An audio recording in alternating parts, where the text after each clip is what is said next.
Tongues are already wagging over the alleged uncertainties about the conduct of the 2023 elections. This is consequent upon the observations made by Professor Abdullahi Abdul Zuru, who is the chairman, board of the Electoral Institute, a training arm of the Independent National Electoral Commission, INEC, in Abuja, at the validation of election security training resources. The primary reason for expressing such is the occurrence of some security breaches, which he said, if not decisively handled, might lead to cancellation or postponement of the polls. The electoral body at different fora had decried waves of attacks on its offices and facilities nationwide. Following this clarification by INEC, should there be any cause for alarm? Is the reply in the affirmative or not? That is the focus on Nigeria today. I am Eucharia Clinton. Welcome.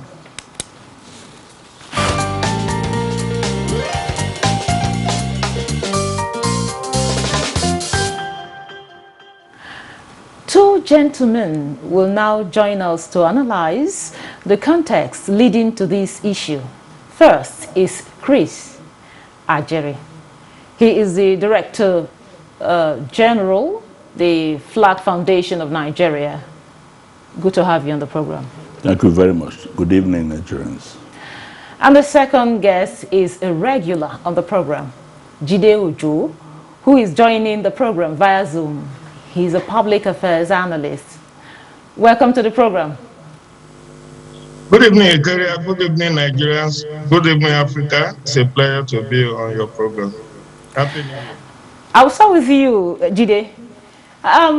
You had, the introduction, is it imperative to take the observations raised by Professor Abdullahi Zuru seriously, or should we just see them as mere skirmishes? Eucharia, truly speaking, the situation is worrisome. It's very dicey. Today is 45 days to the general elections. This date was announced over 2 years ago, revalidated after the signing of the Electoral Act in February of 2022. So we are down to 45 days as of today, and the signs are ominous. Not only in terms of attack on INEC facilities, which has recorded over 50 in the last 3 years. There are also undesirable elements who are also hell-bent on derailing the peaceful conduct of this 7th general election in the 4th Republic. How do I mean? INEC chairman some weeks ago was dragged to the court over claim of false asset declaration. This was reminiscent of how the then former Chief Justice of Nigeria, Honorable Justice Walter Onogen, was removed ahead of 2019 elections. This character took INEC chairman to court, claiming that he falsely swore to his asset declaration form with the Code of Conduct Bureau. Recall that these asset declaration forms are confidential. So you ask yourself, how did this guy got access to the INEC chairman's asset declaration form as to warrant him going to court, asking INEC chairman to recuse himself, to step down, and for him to be barred for 10 years from holding public office on the eve of an election? Thankfully, the learned judge has declined and said that INEC chairman asset declaration form is in order, and therefore dismissed the suit. Just last Wednesday, there have also been groundswell of opinion trying to disallow INEC from using the bimodal voter accreditation system device, popularly known as beavers. Why do some desperate politicians not want this to be used? Because that device is the game changer for 2023 elections.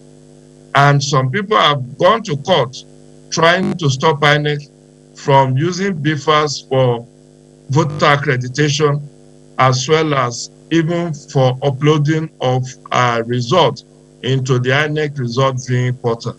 So when you add all of this together in Kenya, the Syria attack on INEC offices, the attempt to remove INEC chairman, the attempt to also frustrate the use of beavers, it calls for worry because eternal vigilance is said to be the price of liberty. If action is not taken, we may be back to what happened in 1993, when some elements used the instrumentality of the court to derail that credible 1993 presidential election. And that's what we don't want. So the alarm raised by Professor Zuru is quite in order. And it is also heartwarming that the presidency, through the Minister of Information and Culture, has come out yesterday to debunk any attempt to derail the 2023 general election. Alhaji Lai Mohammed has said that the election will hold as scheduled and that the federal government will do all within its power to guarantee security. Thank you, Mr. Jide. Thank you very much, Mr. Chris Agere. You had a lot of things you talked about there, and you have been a passionate and about this election, and you've been a keen observer of this election. So, what are your observations, in regard to what the professor? Well, you see, the professor tied it up. He used the word "if," not decisively tackled. Yes. The issues raised by Jide are also of concern. But in every election cycle, there's always challenges. So this will not be different. That's the underlying factor, that's giving birth to these things that were happening here. But one thing is should be a game changer here. We have a sitting president. I've always vowed to bequeath the country a free, fair, and credible election. He's the commander-in-chief of the armed forces. The buck stops on his table. On one hand, he signed the Electoral Act that have given birth to the beavers, which will change the entire equation. And the president himself is a beneficiary of free, fair, and peaceful election. So he owes it a duty to himself, to posterity, to Nigerians, to ensure that what he inherited, he hands over Nigeria after a peaceful election. All these challenges are not insurmountable. One, the president's position, his body language have not shown that he is favoring one candidate to another, though he's a party man. That's on one hand. Nigerians, mostly the youth, you can see what is happening. That are the youth that suddenly woke up from sleeping slumber, everybody talking about the election. There are two things here. Nigerians must take their destinies into their hands. Enough of, buck passing. A lot is expected from INEC, security agencies. Here are the people.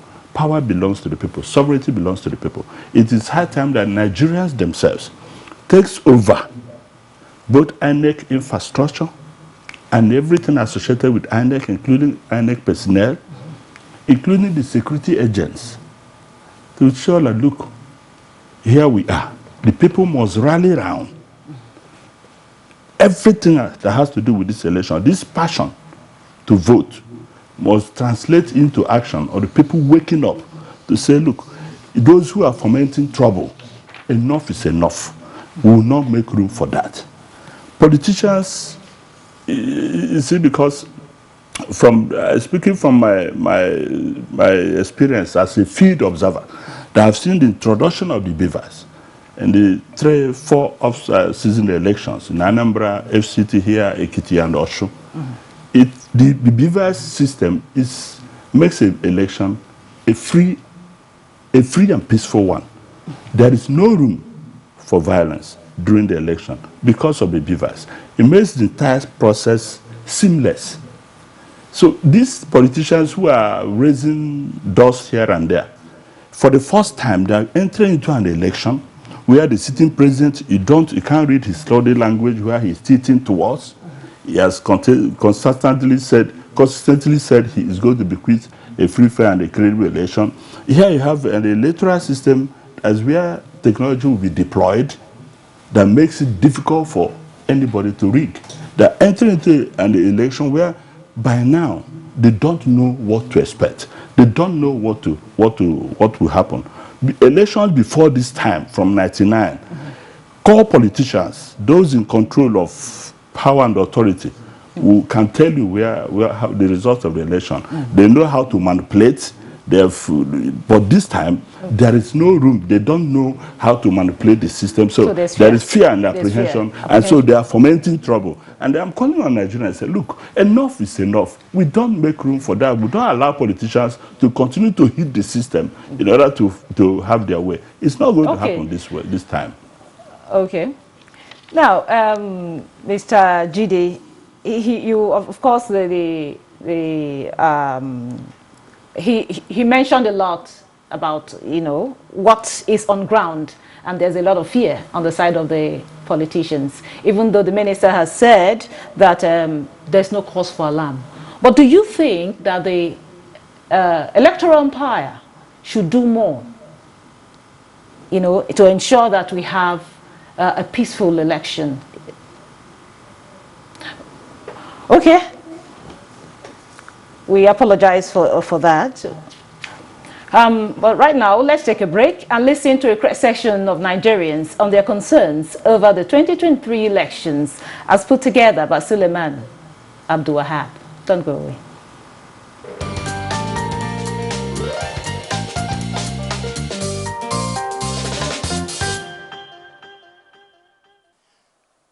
As far as I'm concerned, I will pray to God that I will not have a son or a daughter that will participate in as such.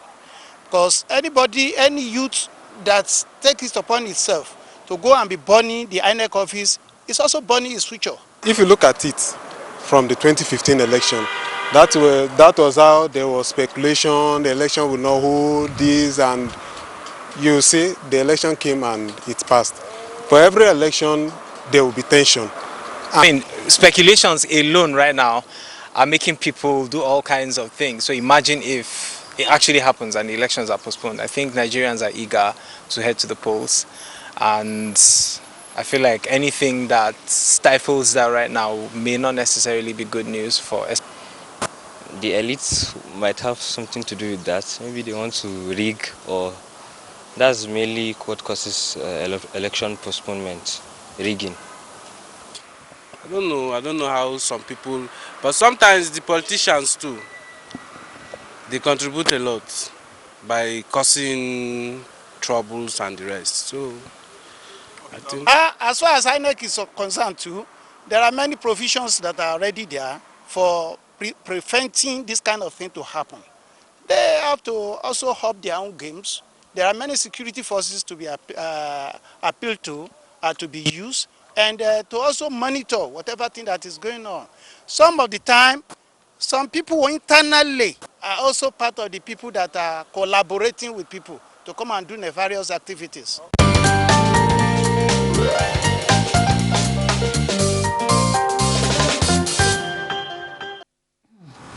Welcome back. The issue today is Dispeling Concerns over 2023 elections. Our guests are still very much with us. But before we go back to Jide, I want to come to you, Mr. Chris. You heard what one of the respondent there said. Yes. He said the elites, which is of all the politicians, that's right, could have something to do with this. In other words, probably he's talking might be a false alarm. So, yeah, that's one thing. The social media and the information network generally is in this area of this degree of political activism. 90% of people that post something has an agenda. Whatever they post in the social media have the agenda. Some are pro-government, some are anti-government, some are for personal reasons, some are for fraudulent purposes. The bloggers will post anything to raise alarm and get traffic on their blog, on their YouTube or something, you know. The fraudsters will post things that will, because they want to make money. So whatever information that comes, I challenge the media and their fact-checking apparatus to straighten it. Whatever that comes should be properly checked. But what I want to assure Nigerians is that all the alarm and the fears raised, the prophets of doom and disaster about the election, this is normally how it happens. But this particular election, Nigerians must take ownership. In fact, I have advocated that anywhere INEC office is situated, the youth in that area, the traditional ruler in that area, the local government chairman, the stakeholders in that area, including political parties, should form a vigilante to guide all INEC infrastructure nationwide. Then, much pressure on INEC is not going to be, it's not good at all, because the proper election management to deploy resources and men in 176,846 polling units on the election day, it's not a small thing. Okay, Mr. Chris, I'll stop you right there to allow Mr. Jide to respond to the question.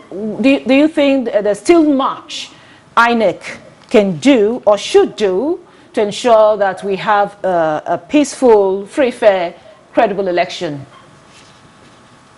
INEC is doing all that is expected of it to do. That's why it's raising alarm, because for those of us who work in the area of democracy and good governance, and who has followed the trajectory of electoral management in Nigeria in the last 24 years, we do know that INEC alone cannot guarantee credible and peaceful elections. There are over 8 other stakeholders that need to work with INEC to ensure peaceful and free, fair, credible elections. There is Interagency Consultative Committee on Election Security. Over 20 security agencies are in this Interagency Consultative Committee on Election Security, which is headed by the National Security Advisor and co-chaired by INEC chairman. This has become a standing ad hoc, a standing committee that has been meeting frequently to ensure election security. And even the forum where the Professor Zuru made that claim, it was at a validation of election risk management workshop, which means INEC also has developed some manual to train its officials on election security. So INEC, working with Interagency Consultative Committee on Election Security, working with the media, working with civil society organization, working with the judiciary and the electorate, have all of us, including the National Assembly, have a role to play. For instance, it's the National Assembly that appropriated the funds for the conduct of the election. And it is for the executive to ensure compliance with Section 3, Subsection 3 of the Electoral Act 2022. We talked about funding for the election being with the electoral management body at least 1 year to the election. We know that INEC is in receipt of 305 billion from the 2022 budget, an additional 140 billion or thereabout, 147 billion, according to the Minister of National Planning last week. So if the INEC has resources, INEC has developed a manual on election risk management, and INEC is working with the Interagency Consultative Committee on Election Security. And like my brother Chris said, if we as electorate can also protect INEC facilities in our communities, ensuring that we mount vigilance to ensure that unscrupulous elements do not have access to INEC offices to burn them, then we will be playing our role to ensure peaceful and credible elections. So it's not only in the INEC's hand, it is in our collective responsibility to ensure peaceful and credible elections. Jide, now he has raised a pertinent issue. The INEC are doing what they should do to ensure that we have a credible election. Now, how can politicians and political parties complement the effort of INEC and security agencies to ensure that this election will succeed, as in we have it under a secured atmosphere? The politicians and the political parties are not helping matters, and they are the direct benefactors of this election that we're going into. They are confronted and faced with their electioneering and all the rest of them. They are the necessary cooperation, the necessary information dissemination, sensitization that is expected from the political parties as institutions and stakeholders is not forthcoming. They are really planning and strategizing on how they win elections, but then which is a minus. But be that as it is, it's a call to duty on every Nigerian, no matter your political affiliation, that look, this election, your future as Nigerians is dependent on this election. So you must join hands together with INEC, with every other person to ensure that it works. A lot, we keep calling the security agents. For God's sake, what is the population of all uniformed men in Nigeria, all put together, from the military to the police and all that, and all put together? And look at what is the population of the country and landmass. For the security agents to succeed in securing the security of the election, we need to give them maximum support to enable them do their job. Yes, we have a part to play in intelligence. Of course, gathering. we have intelligence gathering, in physical cooperation, physical support in all ramifications. In fact, for me, going forward, everything about this election should be approached like a war situation. In a war situation, you are conscripted against your will. Not only that it is a call to duty, a patriotic service. This particular one, in view of the state of the nation currently, is a unique one. So in other words, all Nigerians must see themselves, it's not a matter of life or death, but see that, look, this is where our destiny, let's take our destiny in our hands and protect it by doing all that is necessary and legally allowed to ensure that the election succeeds, including taking serious steps to give all necessary information to the to the security agents against criminals, and including the youth themselves, shying away from being used as a tool in the hand of the politicians. The average politician, all he wants is to win an election. It doesn't matter how he wins it. But this time around, the BVIS, as a game changer, is bringing about a level playing field in the electoral process. Thank you very much, Chris. So, Jide, what's your final words? Any word of assurance to Nigerians? My final word would be that politicians who has been largely fingered as being responsible for this tension should speak to themselves and tone down their rhetorics and be alive to their responsibility. They signed a peace accord on September 29, 2022. They should respect that peace accord. Those of them who are responsible for sponsoring of arson and or the frivolous cases in courts against INEC and its activities should stop, because if they don't, they have the capacity to derail, and then the judiciary must be alive to its responsibility to ensure that they do not give politicians opportunity to derail this democratic project. Thank you very much. Important. And that's it. All hands must be on deck to ensure we have a free, fair, and credible election. And that's it on Nigeria Today. We sincerely appreciate our guests, Chris Agiri, Director General, the Flag Foundation of Nigeria. Thank you for coming. Thank you for having me. And also Jide Ojo, a public affairs analyst. Your usual cooperation is highly appreciated. Thank you. My pleasure. And to our esteemed viewer, thank you for staying with us. Don't forget, you can watch Nigeria Today weekdays at 7:30 p.m. on NTA News 24. You can also watch this and other episodes on www.youtube.com/NTA News 24. I am Eukaria.